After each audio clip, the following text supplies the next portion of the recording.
नमस्कार. मराठी गडवामध्ये आपलं मनपूर्वक स्वागत. कांद्याच्या पातीपासून आपण वेगवेगळे पदार्थ बनवतो, जसे की पराठा, भाजी. वेगवेगळ्या पदार्थांमध्ये डेकोरेशनसाठी कांद्याची पात टाकली जाते. तसेच चायनीज किंवा सूपमध्ये पण कांद्याची पात आपण टाकतो. तर आज आपण कांद्याच्या पातीपासून सूप बनवणार आहोत.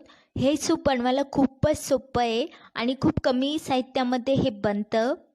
तुम्ही जर चॅनलवर नवीन असाल तर प्लीज चॅनलला सबस्क्राईब करा. या व्हिडिओला लाईक, शेअर आणि कमेंट करायला विसरू नका. चला तर बनवूया कांद्याच्या पातीचं सूप.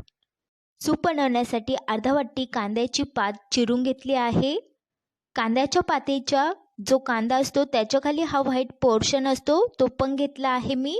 त्याला असे 5-6 घेतले होते, त्यांना बारीक चिरून घेतलं आहे. कॉर्नफ्लॉवर, थोडंसं अद्रक किसून घेतलं आहे, काळी मिरी पूड, मीठ. कांद्याच्या पातीला धुवून घेणार आहोत, तर एका घमिल्यात पाणी घेतलं आहे. त्यामध्ये अर्धा वाटी कांद्याची पात टाकली आहे. स्वच्छ धुवून झाल्यावर हिला एका चाळणीवर टाकूया आणि यातलं पाणी काढून घेऊया.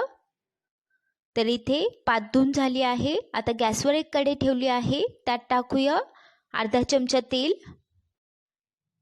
तेलला थोडंसं गरम करून घेऊया. त्यानंतर यामध्ये टाकलं आहे किसलेलं अद्रक अर्धा चमचा. कांद्याच्या पातीचा जो व्हाईट पोर्शन चिरला होता तो पण टाकूया, थोडंसं परतून घेऊया. आता यामध्ये टाकूया धुतलेली कांद्याची पात. याला मिक्स करून घेतलं आहे. आता उरलेली कांद्याची पात पण टाकली आहे. आता याला 1-1.5 मिनिटं परतून घेऊया. यामध्ये टाकूया मीठ. तर मी इथे पाव चमचा मीठ टाकत आहे, तुम्ही तुमच्या चवीनुसार टाका. 1 ते 2 मिनिटं परतून झालं आहे. आता यामध्ये टाकूया पाणी. तर इथे 1.5 ग्लास पाणी टाकलं आहे मी.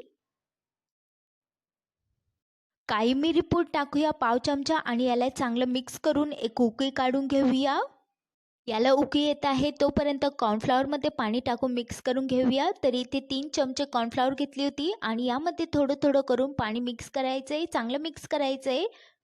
याला मिक्स करून घेतलं आहे. आता कढईमध्ये उकळी आली आहे, तर यामध्ये आपण टाकणार आहोत कॉर्नफ्लॉवरचं पाणी. तर याला एकदा मिक्स करून टाकायचं आहे, म्हणजे तळाशी कॉर्नफ्लॉवर राहणार नाही. आणि कॉर्नफ्लॉवर टाकलं की गॅस एकदम मध्यम करायचं आहे आणि याला मिक्स करत राहायचं आहे, नाहीतर गुठळ्या बनू शकतात. कॉर्नफ्लॉवरमुळे आपला जो सूप आहे तो घट्टसर बनेल. कॉर्नफ्लॉवर टाकल्यानंतर याला 4 ते 5 मिनिटं चांगलं शिजू देणार आहोत. सूपची कन्सिस्टन्सी तुम्ही तुमच्या आवडीनुसार घट्टसर किंवा पातळ ठेवू शकता.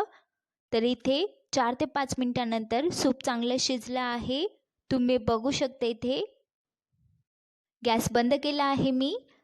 तर आता सर्व करून घेऊया सूपला. तुम्हाला जर घट्टसर सूप लागत असेल तर तुम्ही पाणी थोडंसं कमी टाका. तर इथे तयार आहे कांद्याच्या पातीचं सूप. तर खूपच सोप्या पद्धतीने आपण याला बनवलं आणि गरम गरम हे सूप प्यायला खूप मस्त लागतं. तर तुम्ही पण याला नक्की ट्राय करा. तुम्हाला हा व्हिडिओ आवडला असेल तर लाईक, शेअर आणि कमेंट करा आणि प्लीज मराठी गडवा चॅनलला सबस्क्राईब करा. व्हिडिओ बघितल्याबद्दल धन्यवाद.